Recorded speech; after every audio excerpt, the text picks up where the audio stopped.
अटल बिहारी वाजपेयी प्रधानमंत्री बने। उन्होंने सीनियर मोस्ट आईएएस अधिकारी को बुलाया और कहा कि हम लोग कुछ मुसलमानों के बारे में कुछ विरोध में कुछ करना चाहते हैं, तो क्या क्या कर सकते हैं जरा बताइए। तो सीनियर मोस्ट आईएएस अधिकारी ने कहा कुछ नहीं कर सकते। कहा क्या नहीं कर सकते, क्यों नहीं कर सकते? कहा कि कांग्रेस ने आपको करने के लिए बाकी छोड़ा होगा तो करेंगे ना, कांग्रेस ने कुछ करने के लिए बचाया होगा तो करेंगे। कहा कि क्या कह रहे हो आप, कहना क्या चाहते हैं? कहा कि प्रशासन में 2.5% मुसलमान है, आप इसके नीचे लाना चाहते हैं? इसके नीचे लाना चाहते तो मध्य पूर्व देश से आपको तेल नहीं चाहिए क्या? तेल अगर आपको चाहिए तो कुछ मुसलमानों के चेहरे दिखाना पड़ेगा ना, कुछ एम्बेसडर हाई कमिश्नर मध्य पूर्व देशों में भेजना पड़ेगा कि नहीं?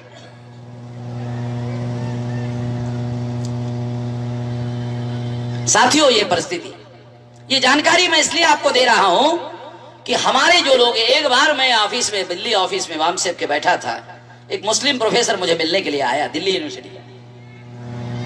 समझने की बात है। उन्होंने कहा मेश्राम जी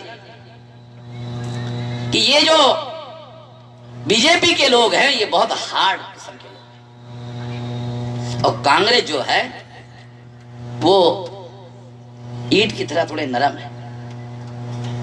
तो मेरे पास उधर चौथे मंजिले में बैठा था तो पत्थर था, ईंट नहीं थी। तो मैंने अपने कार्यकर्ता को जहां कि भाई दरवाजे के पास कुछ ईंट पड़ी है, वो ईंट ऊपर ले गया, एक ईंट उठा कर लेके आया। तो मैंने प्रोफेसर को कहा कि आपके सर पर मैं पहले पत्थर मारूं कि ईंट मारूं? वो डर गए। कहा कि क्यों? नहीं, मैंने कहा ऐसा है, आप कह रहे पत्थर सख्त होता है बीजेपी का उदाहरण देकर, और ईंट जो है नरम होती है, तो मैं ये नेशनल प्रेसिडेंट हूं तो प्रयोग किए बगैर नहीं मानूंगा कि ईंट नरम होती है और पत्थर सख्त होता है, तो मैं प्रयोग करूंगा तभी मानूंगा। अगर मैं आपके सर पर पत्थर मारूं तो आपके सर का क्या होगा? कहा कि टूट जाएगा।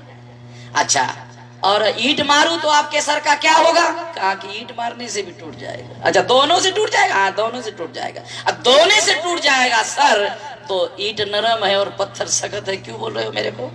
तुमको गधा बनना है, बनो ना। मेरे को, मैं राष्ट्रीय अध्यक्ष हूँ भाई, मैं ऐसे थोड़ी गधा बनने वाला आदमी हूँ। आपके इलाके में बुड़बक बोलते ना, बुड़बक थोड़ी बनने वाला। काशीराम जी कहा करते थे, एक नागनाथ है एक सापनाथ है, नागनाथ के पास जहर है और सापनाथ के पास भी जहर है। तो हम लोग अपना सुविधाजनक, खासतौर पर मुसलमान सुविधाजनक बातें करते रहते हैं। अरे यार, बीजेपी को हराने के लिए अब कुछ तो करना होगा। अब करने के लिए जो है वो कांग्रेस को अगर छोड़ देंगे तो बीजेपी को ऐसे हरवाएंगे। अब बीजेपी 5 साल से क्या कर लिया बताइए? मुसलमानों को पूछना चाहते हो क्या कर लिया? कौन सा तीर मार लिया बीजेपी ने मुसलमानों के विरोध में? 100-125 मॉब लिंचिंग का काम किया। मॉब लिंचिंग में और व्यवस्था से बेदखल करने के बीच में जो अंतर होता है, क्या अंतर मुसलमानों को समझ में आता है? कांग्रेस ने मुसलमानों को निजाम से बेदखल कर दिया और बीजेपी ने 100-125 मॉब लिंचिंग कर दिया। कौन सा ज्यादा खतरनाक है? मुसलमानों में अगर पढ़े लिखे लोग हैं, हाईली एजुकेटेड लोग हैं, तो मैं उन लोगों को सवाल पूछना चाहता हूं कि अगर कांग्रेस ने मुसलमानों को व्यवस्था से, निजाम से बेदखल कर दिया, खदेड़ दिया, और बीजेपी ने मॉब लिंचिंग किया, इसमें ज्यादा खतरनाक बात क्या है? ये समझना बहुत जरूरी है। मुसलमानों को व्यवस्था से बेदखल कर दिया, खदेड़ दिया, ये सबसे ज्यादा सीरियस बात है। मुसलमानों को रिप्रेजेंटेशन नहीं है, व्यवस्था में रिप्रेजेंटेशन नहीं है। अन्याय होने की सबसे बड़ी वजह है 33%। 14 अगस्त 47 तक प्रशासन में मुसलमान 33% थे, आज 2.5%। इसलिए हम ये लड़ाई लड़ रहे हैं कि संख्या के अनुपात में संख्या की गिनती किया जाए, और गिनती के अनुसार प्रशासन में अगर मुसलमान 15% है तो 15% मुसलमानों को प्रशासन में रिप्रेजेंटेशन होना चाहिए। बीजेपी देने वाली नहीं है। कांग्रेस ने तो पहले से ही रफा दफा कर दिया, ये मामला खदेड़ दिया। इसलिए हमें अपना विकल्प खड़ा करना होगा, और बीजेपी के विरोध में कांग्रेस, कांग्रेस के विरोध में बीजेपी, इस तरह का खेल खेलने से कोई विकल्प खड़ा होने वाला नहीं है। विकल्प खड़ा करने के लिए हम लोगों को शिद्दत से काम करना होगा। मैं मुसलमानों को और दूसरे जो लोग हैं, मजलूम लोग हैं, उन लोगों को ये बात बताना चाहता हूं कि कांग्रेस ब्राह्मणों की पार्टी है, बीजेपी भी ब्राह्मणों की पार्टी है, और ब्राह्मण को हम जालिम मानते हैं। चाहे बीजेपी का ब्राह्मण हो या कांग्रेस का ब्राह्मण हो, दोनों के दोनों ब्राह्मण जालिम है। मुसलमान कहते हैं कि नहीं नहीं नहीं, कांग्रेस का जालिम थोड़ा नरम जालिम है। इसका जो बीजेपी वाला जो हिंदुत्व है, अभी आजकल तो कांग्रेस भी हिंदुत्ववादी हो गई है। कांग्रेस पे लोग प्रचार कर रहे हैं, अरे हम तो गांधी जी के समय से हिंदुत्ववादी है। पतित पावन सीताराम रघुपति राघव राजा राम, हमारे गांधी जी का भजन चलते चलते ही कांग्रेस बढ़ती रही। ये बीजेपी वाले तो भजन नहीं करते, तो राम का इस्तेमाल करते हैं। हमारे गांधी जी से हिंदुत्व चलता रहा है। ये बीजेपी वाले नकली हिंदुत्ववादी है, हम कांग्रेस वाले सच्चे हिंदुत्ववादी है। कहते कि हमारा हिंदुत्व सॉफ्ट है, बीजेपी का हिंदुत्व जो है हार्ड है। यानी इसका क्या मतलब है हार्ड और सॉफ्ट का? अगर पूछो कांग्रेस को हार्ड और सॉफ्ट का क्या मतलब है, तो बोलते कि हार्ड का मतलब है कि वो मुसलमान को झटके से काटते हैं और आप हल्लू हल्लू काटते हैं। बीजेपी वाले मुसलमान को झटके से काटते हैं और कांग्रेस वाले हल्लू हल्लू काटते हैं, और पूछ कर काटते, मौलाना दर्द हो रहा क्या, थोड़ा सा हल्लू हल्लू करूं क्या, थोड़ा और हल्लू करूं? मगर काटना तय, चाहे बीजेपी हो चाहे कांग्रेस हो, चाहे कांग्रेस हो या बीजेपी हो, दोनों का काटना तय है। आपको एक किस्सा सुनाता हूं। मुर्गियों का सम्मेलन हो रहा था और काट कर खाने वाले लोगों ने मुर्गियों का सम्मेलन आयोजित किया था। काट कर खाने वाले लोगों ने मुर्गियों को बताया कि आपको इस सम्मेलन में, मुर्गियों के सम्मेलन में एक प्रस्ताव पारित करना है। मुर्गियों ने पूछा काट कर खाने वाले लोगों को कि कौन सा प्रस्ताव पारित करना है। तो काट कर खाने वालों ने कहा कि प्रस्ताव यह पारित करना है कि आपको कौन से मसाले में तलना है, ये आपको बताना है। अमेरिका का मसाला ले सकते हो, यूरोप का मसाला ले सकते हो, ठंडा मसाला, गरम मसाला, सस्ता मसाला, महंगा मसाला, जितना महंगा लेना चाहते हो, पूरी आजादी। कौन से मसाले में आपको तलना है, ये पूरी आजादी आपको है। एक मुर्गी समझदार थी, दूसरे मुर्गी के साथ बात करने लगी और बोलने लगी कि इसका मतलब है काटना तय हो गया है, ये काटना तय हो गया है। तो दूसरी मुर्गी ने कहा कि क्या किया जाए। जो समझदार मुर्गी थी उसने कहा कि 11 मुर्गियों का एक डेलीगेशन काट कर खाने वालों के पास लेके जाया जाए। तो 11 मुर्गियां इकट्ठा हुई और काट कर खाने वालों के पास डेलीगेशन बनाकर गई और काट कर खाने वालों को पूछा कि क्या ऐसे नहीं हो सकता कि हमको काटा ही ना जाए, क्या ऐसे नहीं हो सकता कि हमको काटा ही ना जाए। तो काट कर खाने वालों ने बताया फैसला तो पहले ही हो चुका है, काटने का फैसला तो पहले ही हो चुका है, अब केवल एक फैसला बाकी है, कौन से मसाले में तलना है, बस इतना बाकी है। काटने का फैसला पहले हो चुका है, चाहे कांग्रेस का करो चाहे बीजेपी का करो। अगर आपने किसी के भी समर्थन में फैसला कर लिया तो काटने का फैसला तो पहले ही हो चुका है। किसी को झटके से काटने का और किसी का हल्लू हल्लू काटने का, मगर काटने का फैसला तो पहले ही हो चुका है। इसलिए साथियों, ये बात मैं इसलिए बता रहा हूं कि जालिम को आप बदल नहीं सकते, जालिम का चरित्र है। आपने सुना कभी सांप घर बनाता है? सांप कभी घर नहीं बनाता, वो दूसरे चूहे के घर में घुसता है, चूहे को निगल जाता है और चूहे के घर पर कब्जा कर लेता है। ब्राह्मण भारत का रहने वाला नहीं है, विदेश से आया और हमारे मूल निवासी भारतीयों के इस भारत पर कब्जा कर लिया और कब्जा कर लिया। अभी हमारे लोगों को झोपड़पट्टी में रहना है तो बोलता साला झोपड़पट्टी का पट्टा तुम्हारे नाम पर नहीं है। भूमिपुत्र, हम लोग भूमिपुत्र है और घर बनाने के लिए साली भूमि नहीं है और भूमिपुत्र है। इस तरह के हालात उन्होंने पैदा कर दिए हैं। ये परिस्थिति हम लोगों को समझना होगा, ये जानना होगा।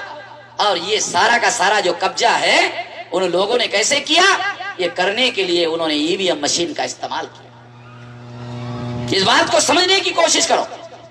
भारत में वामन मेश्राम के अलावा किसी के पास भी ईवीएम मशीन में घोटाला होता है, इसका किसी के पास सबूत नहीं है, केवल मेरे पास। मेरे पास डॉक्यूमेंट्री एविडेंस है ईवीएम मशीन में घोटाला होता है।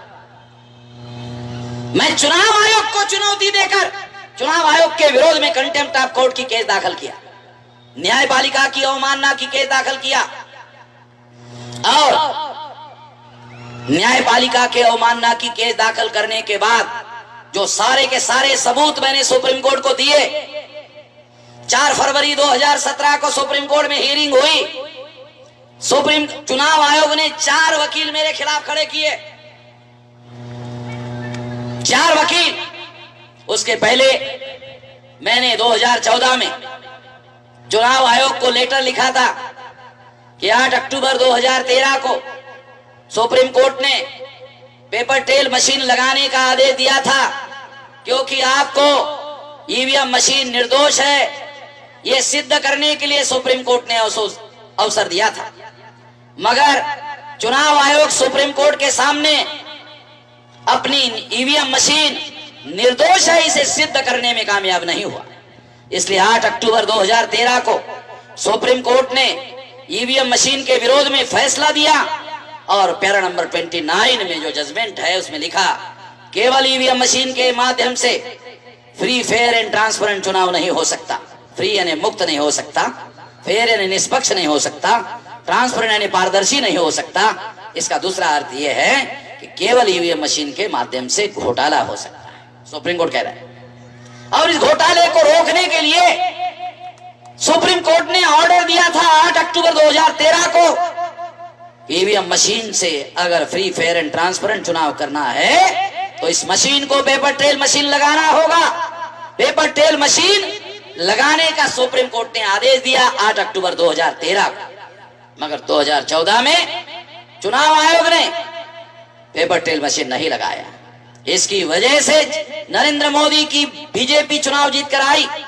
आने के बाद मैंने नरेंद्र मोदी को चुनौती देकर कहा कि तुम घोटाले से चुनकर आए हुए प्रधानमंत्री हो, अगर तुम्हें ऐसा लगता है कि मैं गलत कह रहा हूं तो तुम अभी सर्वशक्तिमान हो, देश के प्रधानमंत्री हो, मेरे खिलाफ केस दायर करो, फिर मैं तुमको निपटता हूं सुप्रीम कोर्ट में। नरेंद्र मोदी ने मेरे खिलाफ कोई केस दायर नहीं किया, मैंने ही नरेंद्र मोदी के खिलाफ केस किया। जिसके दामन पर दाग होता है उसके डर होता है। चुनाव आयोग और भारत सरकार के विरोध में जब हमने केस दायर किया तो 4 जनवरी 2017 को चुनाव आयोग ने मेरे खिलाफ 4 वकील खड़े किए। Senior most lawyer supreme court के सामने खड़ा होकर यह कह रहा, जब मैंने सुप्रीम कोर्ट को चुनाव आयोग को लेटर लिखा था कि क्यों नहीं लगा रहे हो, सुप्रीम कोर्ट ने ऑर्डर दिया तो पेपर ट्रेल मशीन क्यों नहीं लगा रहे हो, तो चुनाव आयोग ने मुझे जवाब दिया था कि नरेंद्र मोदी पैसा नहीं दे रहा है। तो मैंने फिर चुनाव आयोग को लेटर लिखा कि नरेंद्र मोदी प्रधानमंत्री है, as per the provision of the constitution प्रधानमंत्री के ऊपर राष्ट्रपति होता है। तो चुनाव आयोग ने राष्ट्रपति को कंप्लेन करने वाली चिट्ठी लिखी? नहीं लिखी। चीफ जस्टिस को कंप्लेन करने वाली चिट्ठी लिखी? नहीं लिखी। ऑल पार्टी मीटिंग बुलाई? नहीं बुलाई। सारे देश के मतदाताओं को जागृत करने के लिए कि नरेंद्र मोदी को मतदाताओं ने प्रधानमंत्री बनाया, मगर वो प्रधानमंत्री फ्री फेयर एंड ट्रांसपेरेंट चुनाव संपन्न कराने के लिए पैसा नहीं दे रहा है। क्या प्रेस कॉन्फ्रेंस लेकर भारत के मतदाताओं को चुनाव आयोग ने जागृत करने का काम किया? ऐसा लेटर मैंने चुनाव आयोग को लिखा था और 1 महीने तक राह देखा कोई जवाब दे। चुनाव आयोग ने कोई जवाब नहीं दिया। चुनाव आयोग के विरोध में सुप्रीम कोर्ट में केस दायर किया। जब 4 जनवरी को सुप्रीम कोर्ट में मेरे केस पर हियरिंग थी तो सीनियर मोस्ट लॉयर मेरे खिलाफ में जज को समझा रहा था, बोल रहा था। उसके पास मेरे खिलाफ में आर्गुमेंट करने के लिए कुछ नहीं था। उन्होंने जो हलफनामा सुप्रीम कोर्ट में दाखिल किया मेरे पास रिटर्न में है। मेरे एक सवाल का चुनाव आयोग ने जवाब नहीं दिया, 2 जवाब झूठे दिया और उसने झूठे जवाब दिया, ये मैंने दोबारा लिख कर दिया। सारा डॉक्यूमेंट्री एविडेंस मेरे पास है। और जब वो वकील खड़ा होकर मेरे खिलाफ बोलने लगा तो वकील ने जज को कहा, जज साहब ये जो वामन मेश्राम है ये ऐसे ऐसी चिट्ठियां लिखता है चुनाव आयोग को, ऐसी ऐसी चिट्ठियां लिखता है, ऐसी ऐसी चिट्ठी लिखता है जज ने कहा कैसे कैसे लिखता है?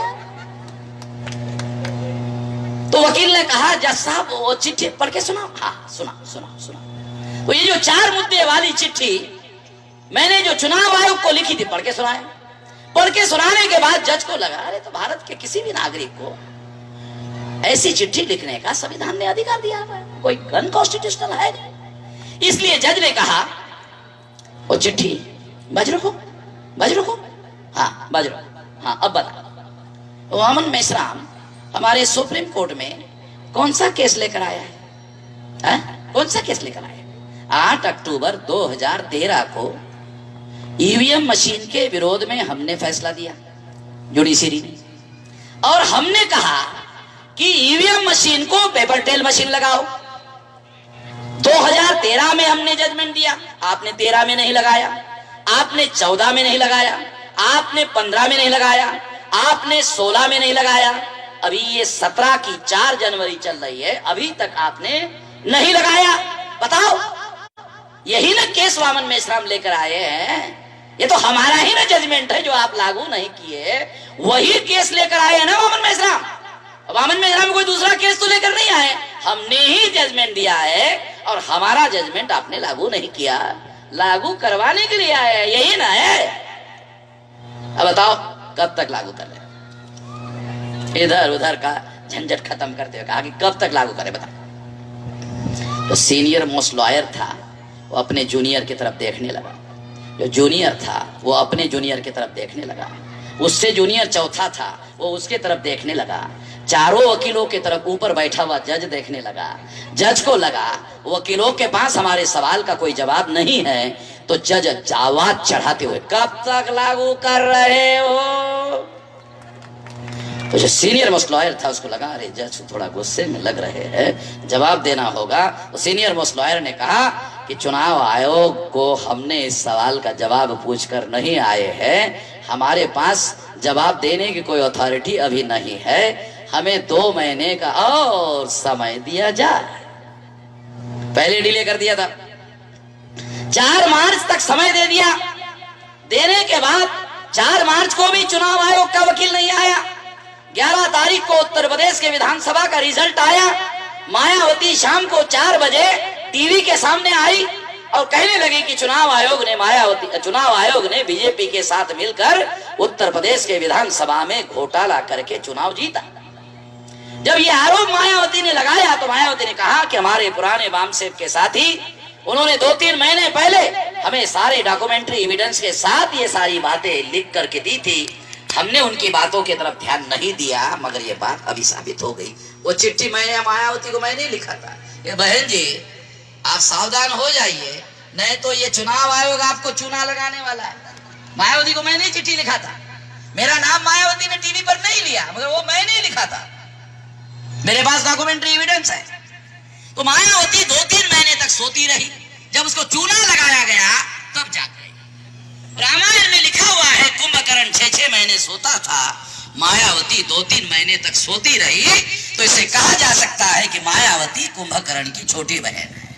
अगर वो 7 महीने सोती तो कहता बड़ी बहन है, ये 2-3 महीने सोती रही, इसलिए कहा जा सकता है कि ये छोटी बहन है।